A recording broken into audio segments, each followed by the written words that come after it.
Hey everybody, how you doing? Today I'll be talking about a movie called The Hellstrom Chronicle, and I believe this movie was done in 1971. Well, it's an old movie, man, and I came across this because I saw a YouTube special about Faces of Death, which I reviewed all those franchise, by the way, on this podcast. But I found out there was a documentary about Faces of Death, and they were talking about how this guy was inspired by this movie to make Faces of Death.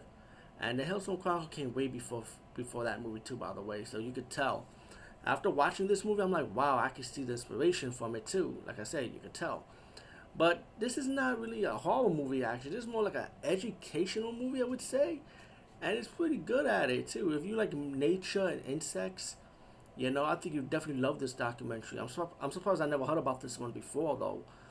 And the Hellstrom Chronicles, it was about, you see the scientist guy talking about how the world began, or like the technology of the world, and how insects is kind of like, you know, it's kind of like the same way, but in the insect world instead. And you see like ants, spiders, Venus flytrap, all these different type of insects, how they live, and how they like the human race is like will be overtaken by the insects. Like they'll be the one last standing, pretty much, the survivor. If the world's ending with nuclear or whatever, the insects will still stand no matter what.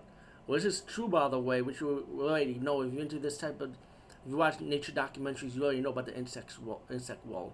They've been around before time, and those insects ain't going no way, man. They all over the place. Anyway, the Hillstone Chronicle, I really had fun with this one. I really enjoyed it. Yeah, definitely be open minded on this one. Definitely check it out. Over and out.